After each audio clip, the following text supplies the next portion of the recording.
Good morning, everyone. Welcome to another edition of IHCP Live. My name is Michael Cook, and today we're going to be continuing our discussion around electronic visit verification.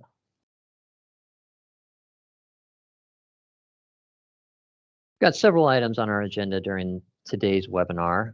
We're going to begin with a couple key policy announcements specific to EVV implementation. Then we're going to be spending a few minutes talking about some key findings that we recognized through our initial pilot period of turning on and enforcing the EVV edits back in November into December 2023. Then we're going to take a few minutes to talk through the remittance advice document and go through some key sections that you need to be aware of moving forward, especially with EVV implementation. Then we'll round things off with some provider resources that are available to everybody, and then we'll open it up for some questions at the end. So if you have any questions that you're thinking of, please go ahead and hold on to those until the end, and then we'll ask you to put those in the chat, and we'll see what we can do.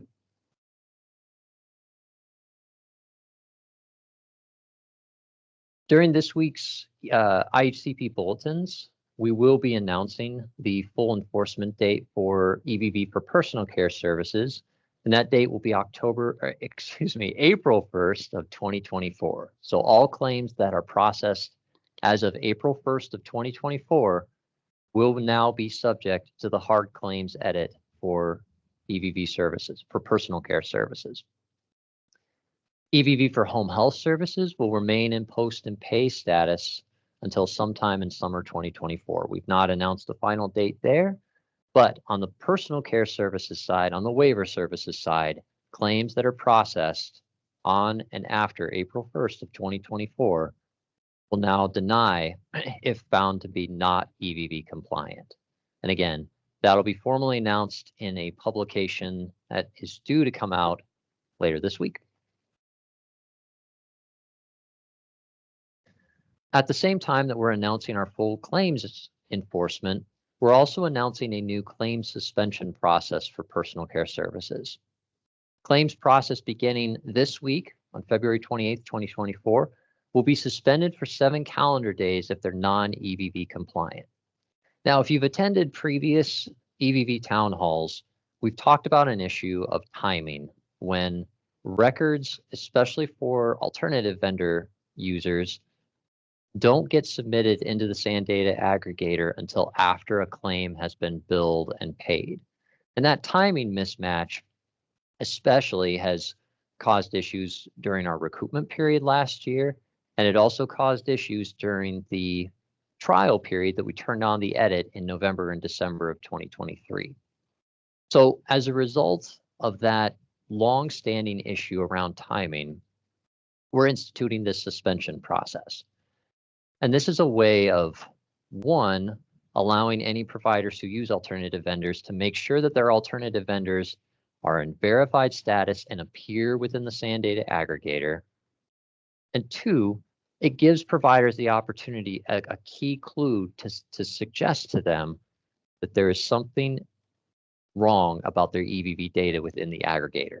Either their data is completely missing, or there aren't enough verified records that are supporting the units that a provider is billing on a particular claim. So starting this week, any claims that are not EVV compliant on the personal care services side are going to suspend for 7 calendar days. These claims will actually appear in the claims in process section on your RA statement. And again, we're going to go through a little bit more detail about the RA statement in a few minutes, but this change in particular affects the claims in process section. So when looking in that section, providers will now see EOB codes 958 and 959 that match exactly to the other EOB codes that you're already familiar with. So these are codes for if there's no matching EVV data found within the aggregator to support the claim being billed, or if there are EVV units that are less than the claim units on the claim itself. So after 7 days, we're going to make another attempt to contact the SAN data aggregator for any of those claims that have been suspended for this particular reason. We'll make another attempt. If the data is still not there within the aggregator to support those claims, they will deny, and you'll see EOB 951 or 952 as appropriate for those specific claims. Now, speaking about the pilot period, FSSA has been asked about if we went through this pilot period from November 15th to December 15th of 2023. We turned on the hard claims edit, and some stakeholders have reached out to us asking if we've uncovered any key findings or key takeaways that we want to suggest to providers. And so we've grouped those into 3 broad areas that we'd like to touch upon. The first is that we continue to see providers who are struggling with navigating some of the basic EVV functionality. And in particular, we had a lot of questions to SANdata as well as to Gainwell Technologies about identifying the differences between the SANdata portal and the SANdata aggregator. So we're taking the opportunity to run through this again because there is a key difference. We use these terms somewhat interchangeably, but there are key differences between the two. When we talk about the SANdata portal, we're talking about the SANdata state-sponsored EVV solution. And since we've gone through implementation, we've allowed, at no cost to providers, a solution for providers who just want to be compliant with the EVV requirement, who want some means to capture this data to come into compliance and not have to worry about it. And if you utilize that option, you're utilizing the SANdata state-sponsored solution, the SANdata portal. When you're logging into this portal, you're including your STX number, which is the number that's been included on your welcome kit from SANdata. And when you log into this portal, you're actually able to add visits if necessary, modify those visits. So if you log in and see that a visit may be incomplete because there's a piece of information that's missing, such as the employee information, the service information, maybe a caregiver forgot to clock out at the end of a visit, anybody who has administrative access to the portal can log in and actually modify those visits. When you log into the portal, you're also able to add all the information necessary to successfully clock visits, which includes identifying your clients and all the services that they're authorized for, as well as your employees, so that each individual caregiver has their own identifier to log into the system and capture their visits. So all that functionality, there's a lot of additional functionality about capturing visits and collecting information that's available when you use the SANdata state-sponsored portal. But we also know that we have a large number of providers that don't utilize this and just utilize the SANdata aggregator.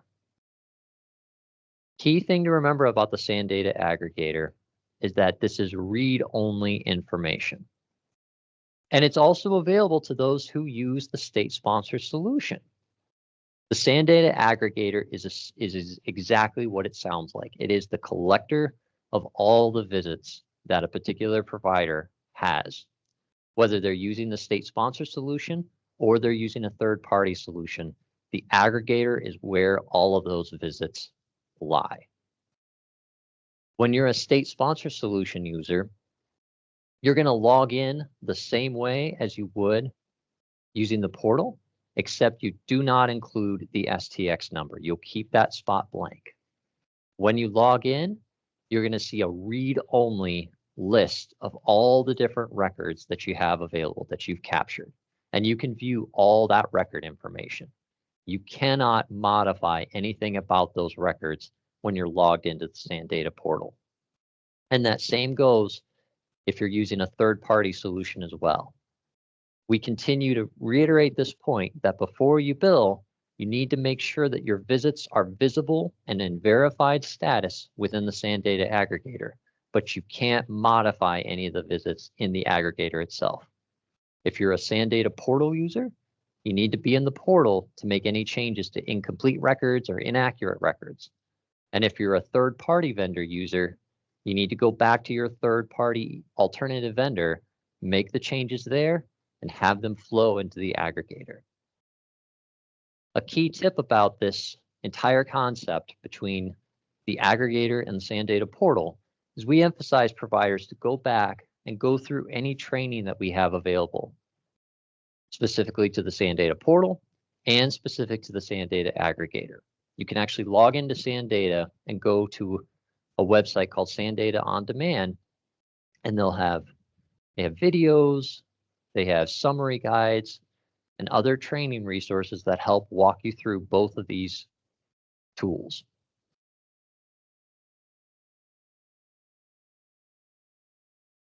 Another key finding is specific to reviewing the aggregator prior to billing. We can't emphasize this point enough, that before you go to bill, it is really critical, and it's a good decision to review the data in the SAN aggregator prior to billing.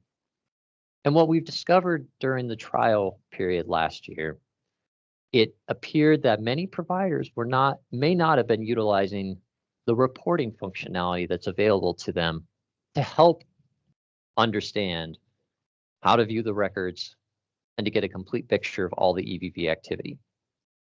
Now, we've just highlighted 3 specific reports on here that FSSA has used previously to help providers locate some records and review some activity, but there are at least a couple of dozen reports that are available within the aggregator around employees, around specific members, giving you an entire look at all of the records over a time frame. Now, you can't run a report for activity over all time. Usually it's limited to about a month at a time, but that should be more than enough time to give you a complete look before you go to bill for a month's worth of claims to verify that within the aggregator, you're seeing the specific number of records with the specific number of units, all in verified status before you go to bill. So key tip for this point, when you're logged into SAN On Demand and looking at SAN resources, check out the reports that are available to you. Go through the guides that are available that describe these different reports and utilize them. They're there to help you, and they really will make sure that you don't have discrepancies around the number of units that you're billing, the services that you're billing for, the number of records, all of that information. You can run reports within the aggregator to help you.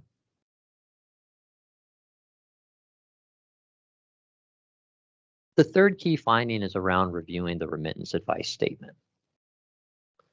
We walked away during this period, and we've walked away over the past several months of realizing that HCBS providers specifically struggle at times to understand the remittance advice statement. So what we wanted to do today is spend a few minutes to actually go through just some of the key basics, some key points that providers need to be aware of looking at the RA statement. And this has been especially critical over the past year to EVV purposes when we've actually initiated some limited recoupments as a result of EVV. So what we're going to do is show you a couple things that you need to be paying close attention to when you're reviewing your RA statement, especially around EVV moving forward.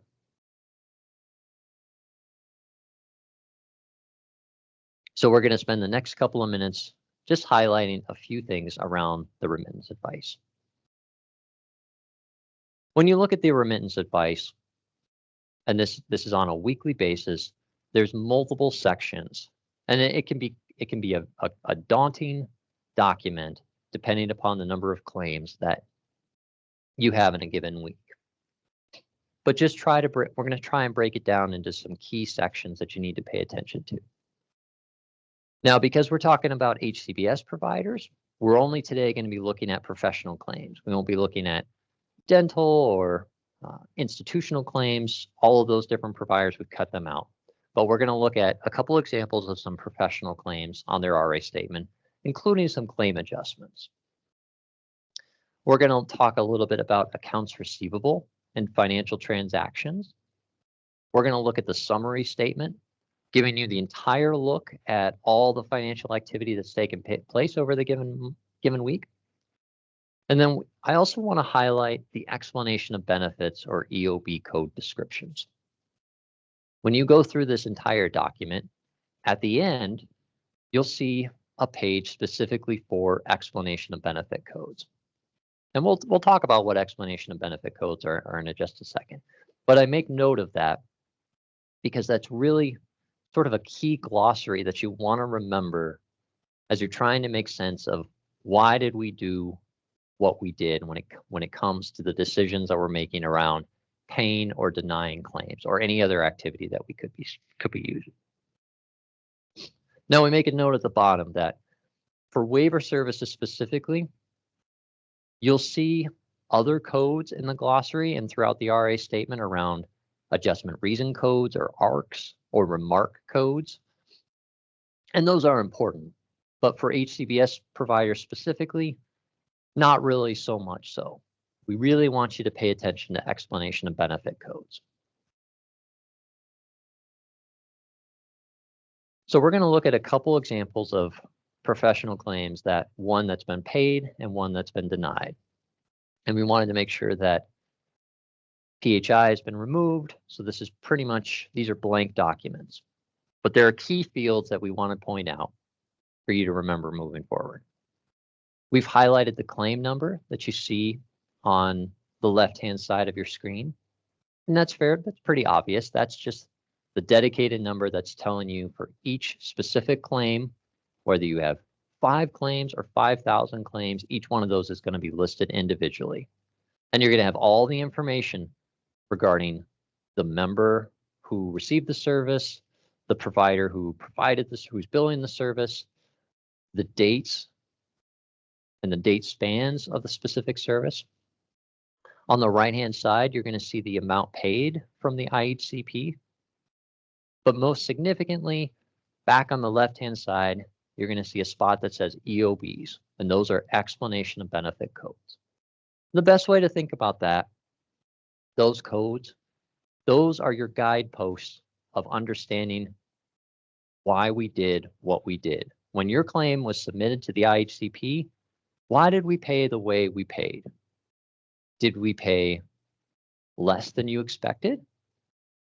Did we not pay at all? Did we modify your payment in some form or fashion? There are dozens, probably hundreds of codes. I'd probably say hundreds of codes easily. All of those, anytime a claim is submitted to the IHCP, it's going to go through a series of what we call system edits, where we are reviewing everything about that claim from inside out, from everything around your provider eligibility at that point in time, from the member's eligibility, from the member's authorization, from IHCP policy specific items. We are essentially putting that claim through the ringer, and we're scrubbing out any reasons why we would pay more or pay less than you're expecting to receive for that particular claim. And at the end of the process, we're going to be publishing the specific reasons why we're doing what we're doing. And like I said a few minutes ago, all of the EOBs that are relevant for this week's RA statement, you can find at the end of the document in a glossary-like section that gives you the number and gives you the explanation of that EOB code.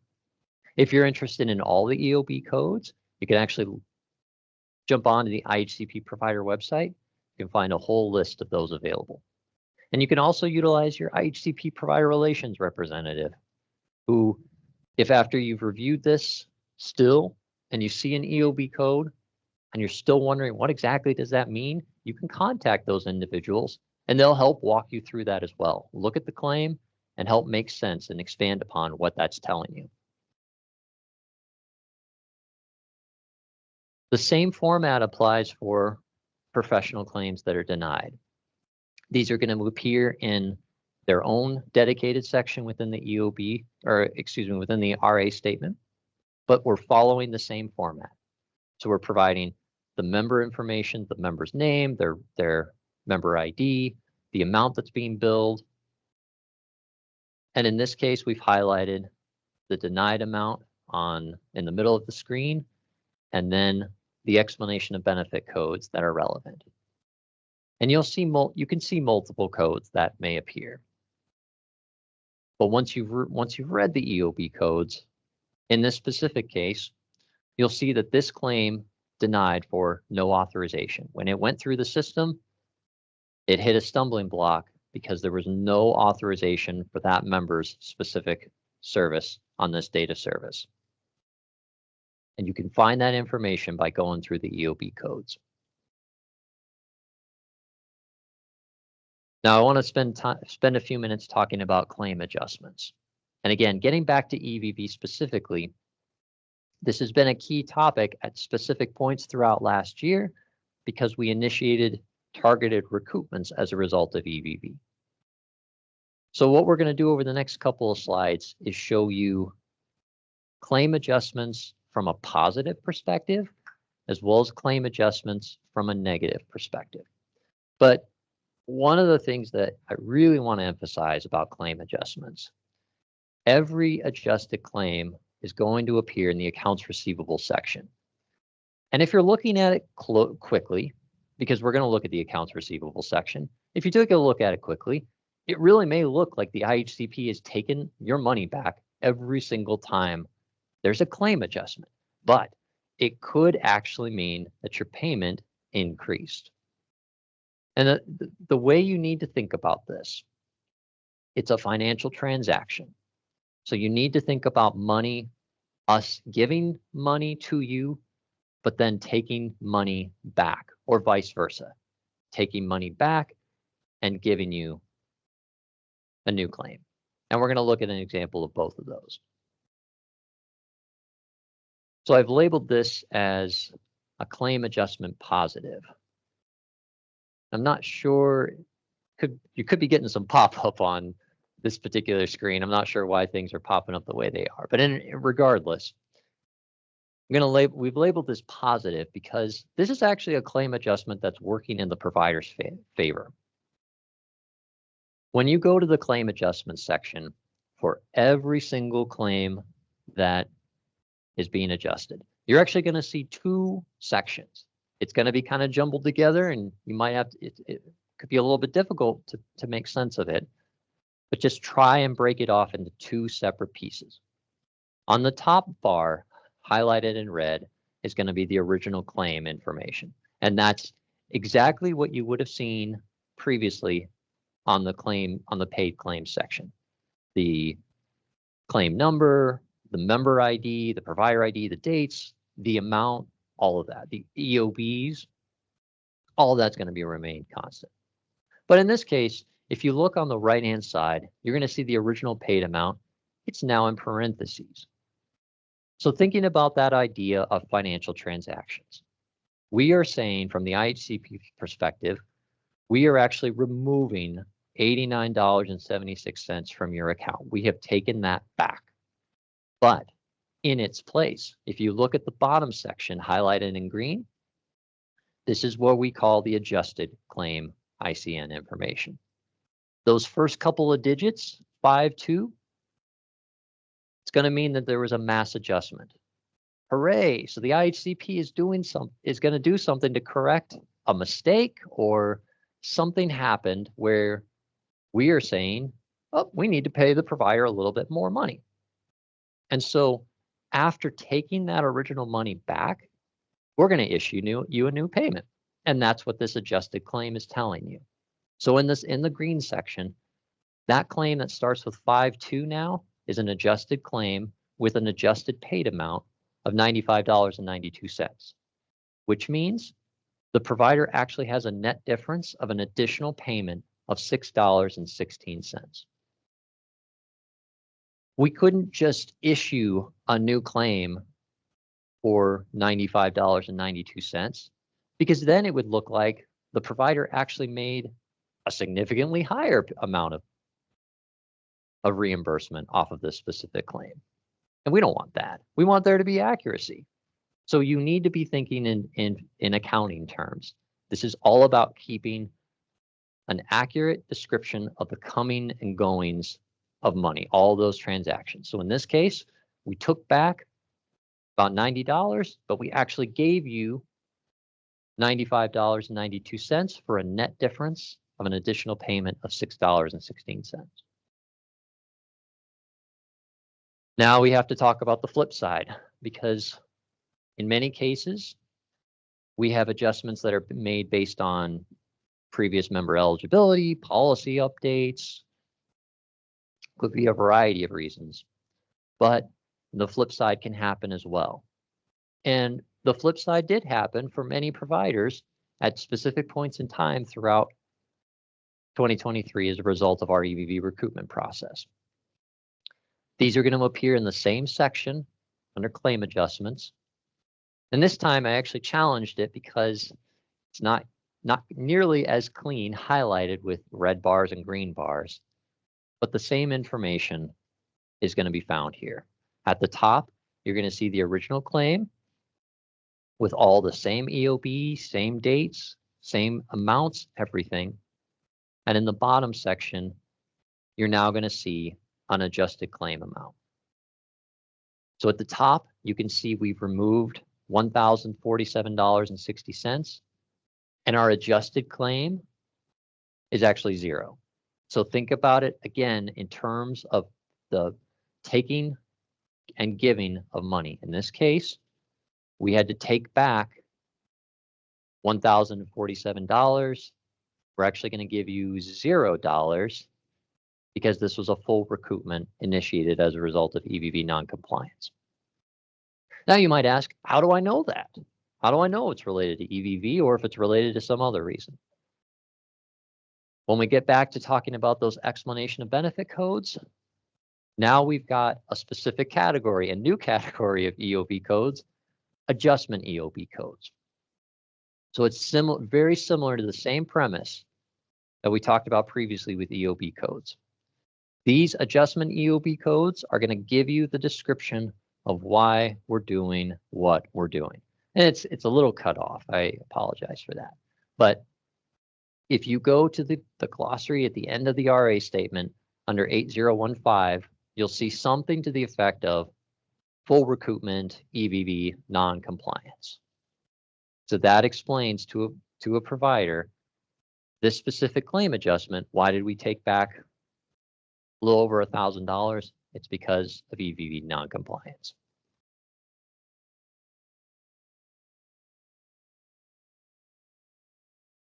So getting to the accounts receivable section, and I apologize for that section that just blew up a little bit.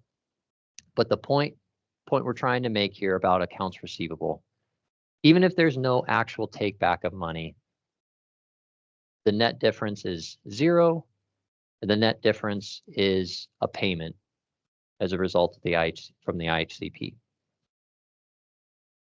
When we talk about recoupments, and we won't spend too much time on this, but actual recoupments may establish an outstanding accounts receivable balance that will be recouped from future remittance advices. And when we set up that accounts receivable balance, that's because there's not enough paid claims to offset the outstanding balance. And that might have happened for providers that experienced this last year with EVV.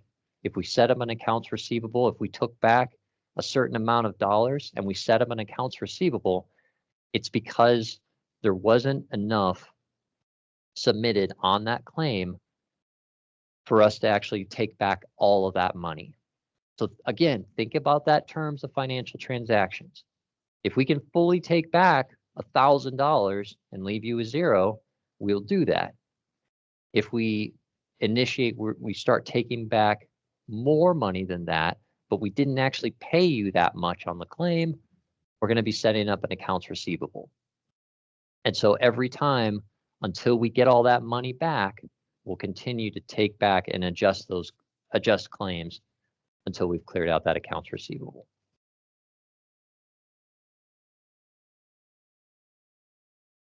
Speaking of accounts receivable, I wanted to show you a brief screenshot of what this looks like on the RA statement. And again, why did I mention it looks like we're just recouping money? Because quickly looking at this, there are roughly 10 or so lines on here that say recoupment amount to date. An amount on the right-hand side, you're going to see amount recycled in current cycle, recouped in the current cycle. Wow, that sure sounds like we're taking back a whole lot of money. But I wanted to point out that second line, 89.76. We did take back $89.76, but that's because, once again, every time there's a claim adjustment, positive or negative, going to appear in this section, and it will look as if we have taken money back. But now that you know, we took back $89, that adjusted claim of that original claim of $89, we actually gave the provider a new claim of $96 and some change. So this is key to remember when you're looking at the accounts receivable section. Don't look at it quickly and believe that the IHCP has taken back all of your money. Now, I'm not saying that can't happen, but in many cases, if there's some kind of retro liability change, if there's some kind of a policy change, the last month of 2023 for many HCBS providers, there was a retro rate increase. All of those activities would have qualified for claim adjustments. They would appear in the accounts receivable section and look like this. But read between the lines and pay close attention, and you'll be savvier and better equipped for success moving forward.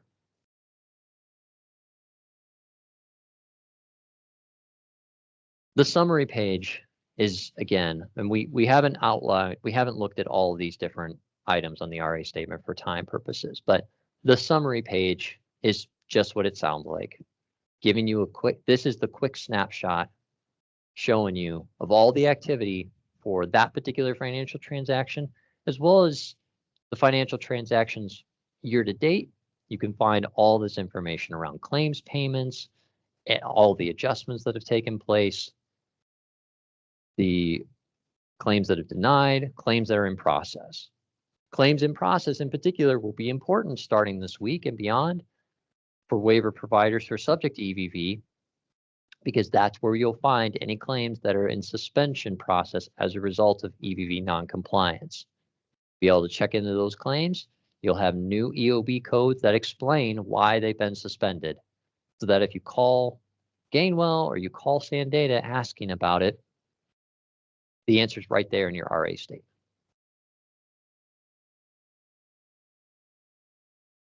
Now, before we open it up to any questions, we do like to conclude these by going through some EVV resources that are available to all providers to help you with success.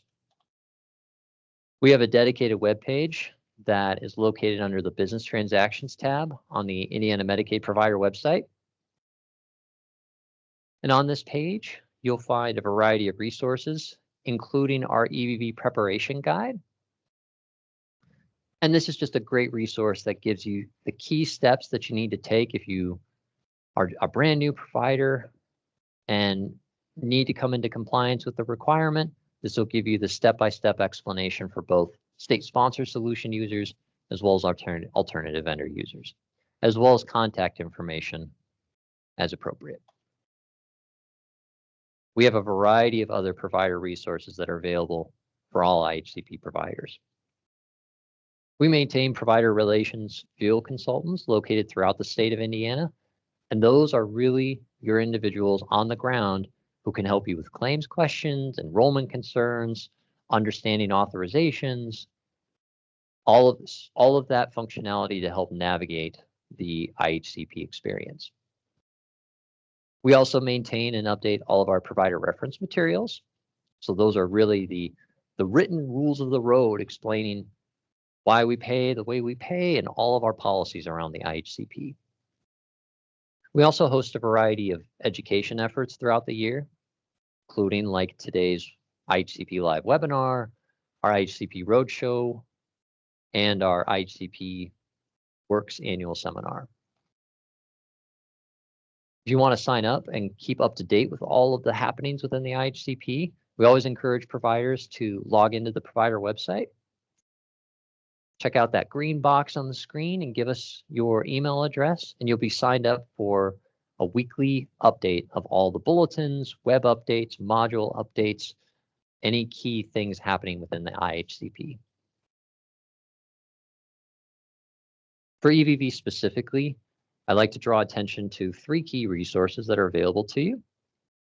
If you have policy-specific questions or general feedback directly for the state, or if you're trying to get started with an alternative EVV vendor, you can submit your question or feedback to evv@fssa.in.gov.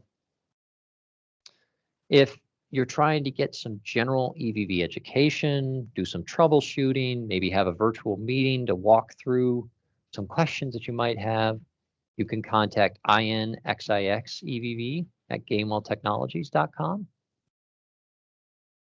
And if you need technical assistance or just trying to navigate the SANDATA state sponsor solution specifically, you can contact the IHCP help desk at the phone number that you see on your screen.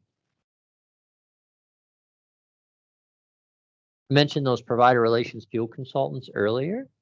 All their information is posted on the IHCP provider website. Find their names, their emails, and their phone numbers. With that, we'll take a quick pause and see if there are any questions. If anybody does have any questions, feel free to drop them in the chat at this time.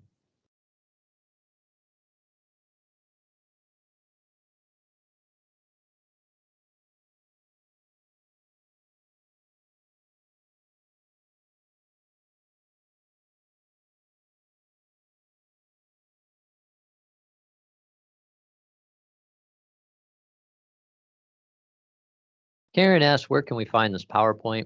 We'll actually be posting a recording. Maybe check out the PowerPoint itself, but we'll post that on the IHCP Live portion of the website. So there's under provider education, under IHCP Live, we'll actually see a listing of all the recordings. We'll make that available later this week.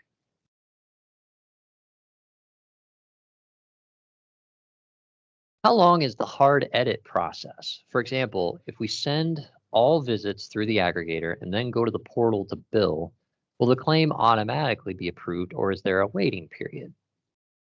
It's a great question. So at the point that you bill, that's when we're making a call out to the SANDATA aggregator. So whenever you submit that claim, that day you submit that claim, our system is configured to make a call that day to the aggregator, and we're going to be looking to see if there's verified EVV activity. If we find a successful match, we've got that member, we've got the EVV activity, and it's in verified status, we're going to be good to go, and we're going to pay that day. So it will be set up to pay during the normal financial cycle. If, however, you submit that claim and there's some issue with the EVV activity, whether it's missing or it's incomplete or something is not there within the aggregator, that's when we're going to go into the suspension process. We're going to suspend that claim for 7 days, then we'll make another attempt at the end of the 7 days. But if everything is there on that day you bill, it'll be set to pay that day. And we'll pay at the next appropriate day for the financial transactions. Do the insurance companies follow these same rules with EVV? This is specific to Medicaid, so we can't comment on any other insurance companies. Where do I find the list of billing codes for beads waiver services requiring EVV? You can find all the codes that are subject to the EVV requirement on the Indiana Medicaid provider website under the code set section. If anybody on the team wants to drop that in the chat, that would be awesome.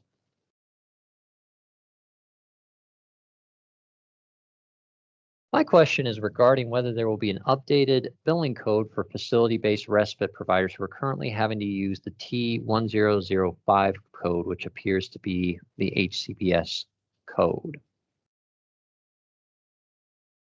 There is no updated billing code specific for T1005 at this point. If there's any changes to the billing codes that we use that would require EVV, we would announce those in an IHCP publication.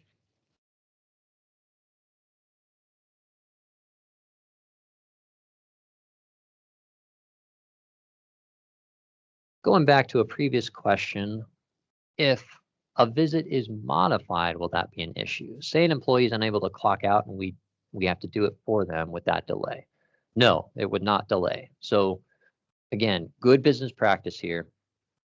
You're doing the right thing. If you're logging into the aggregator and you see that a record might be incomplete, or because that caregiver was unable to clock out, if you're using the SANdata portal, you want to log in, clear that exception, make that exception, and make sure that that record becomes verified. Or if you're using a third-party vendor, want to do the same thing. Log into that vendor, find that record, clear the exception for the caregiver who forgot to clock out, make sure it becomes verified.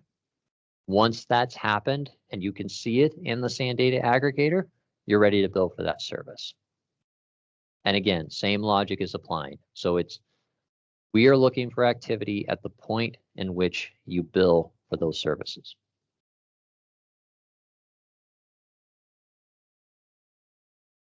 If we have to make a SANdata adjustment for an emergency manual verification, do we need to wait 24 hours to allow our third-party site to sync to SANdata? I don't want a claim to result in a 7-day suspension if I submit too early. Definitely don't want that as well. It really depends on your third-party vendor and how quickly they can get things in. So if you've got an emergency manual record that you uploaded through your third-party solution, if it gets into the aggregator the same day, you're good to go. If it takes a day, you maybe want to wait a day before you go to bill. Best piece of advice that I can give you is if you have that situation, before you go to bill, check the SANdata aggregator. Make sure that you can look up, and even if you don't even want to run a report, if you know a specific member that you clocked a manual record for, you can look up that member's ID and the dates of service that created the record for.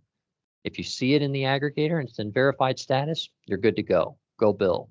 If you don't see it yet, maybe hold tight until you see that record appear in the aggregator.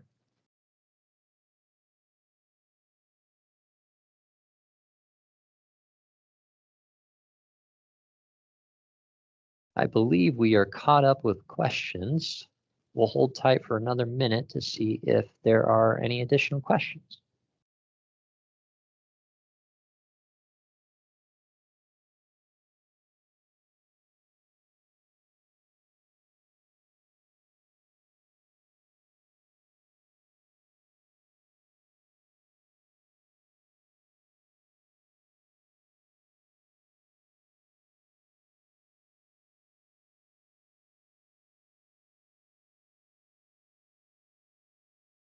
How often can we access a report card? Well, I want to make sure I understand that correctly. If you're talking about the reports within the aggregator, those are available on demand as necessary. The clarification is you're on the grading of how well we are doing with EVV. You can submit those requests to the evv@fssa.in.gov email inbox. We can usually get back within a couple of business days to let you know how you're doing. And as far as how often you can do that, I'd probably hold it to maybe once a month. Maybe do it once, see how you're doing. If we need to revisit it in a month, we can do that as well.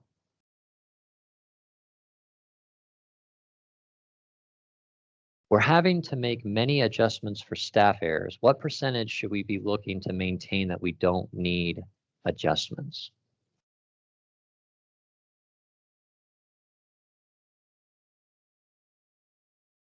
That's really a tough question.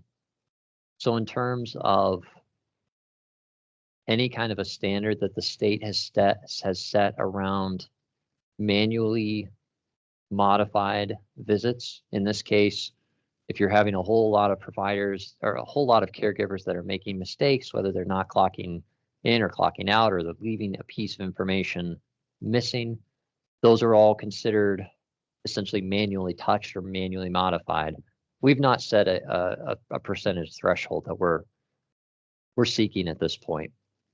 I think if you've been on any of these webinars previously, a common point that we continue to make about this process is the most important thing is we get providers clocking visits correctly and getting in the process of doing it.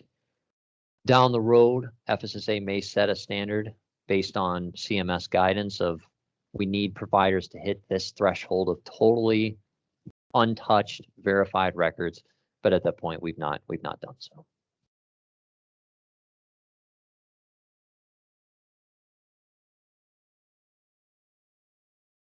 As soon as we bill, will it deny immediately, then go through the hard claim process and you all make adjustments? As soon as you bill, it's going to go through all the claims edits that claim already goes through. And this EVV hard claim edit is just a couple new edits that are we're already subjecting that claim to. We're already subjecting that claim to provider enrollment edits and authorization edits and member edits and other policy update edits. These are just a couple additional edits. So it's all going to take place during one transaction. So when you bill for that claim, we're running it through our system and we'll give you the result, whether it's a payment or a denial.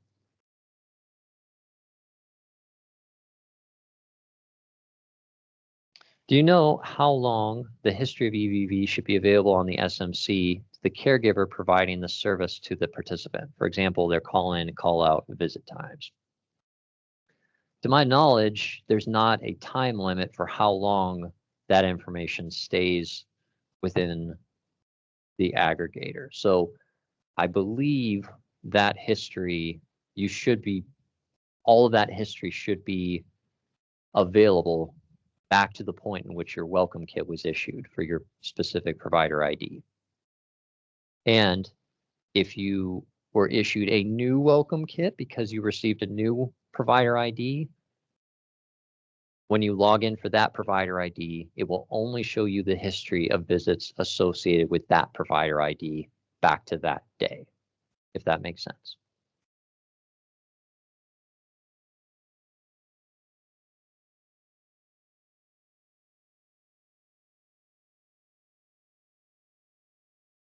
Sometimes we have staff that clock in too early or go too late, causing us to go over on Medicaid approved hours. We have communicated this to our caregivers that they are not to work over.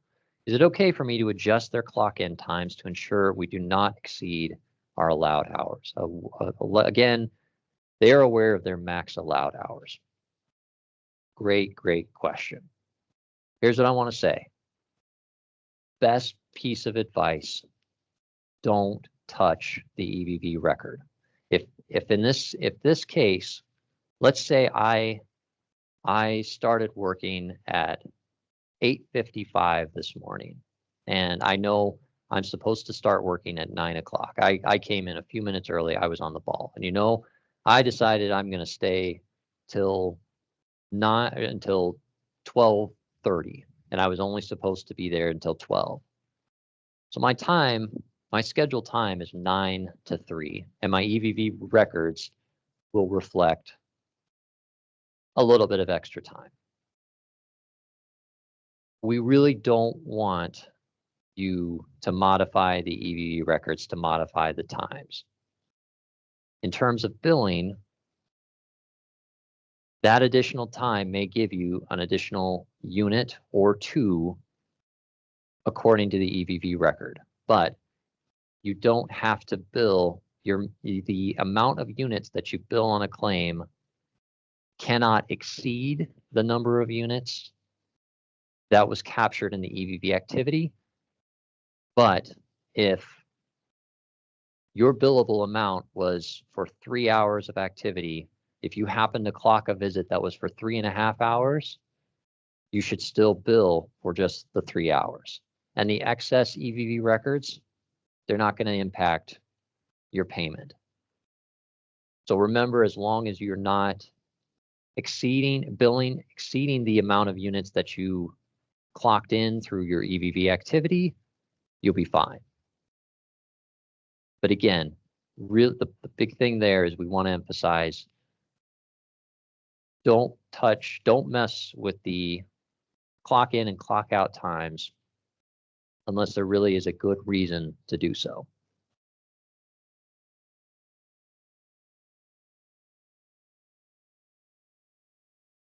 I believe we're caught up.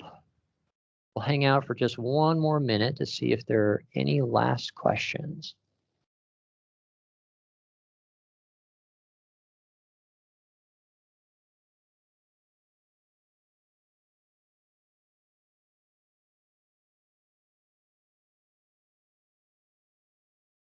Okay, I think we will go ahead and call this adjourned.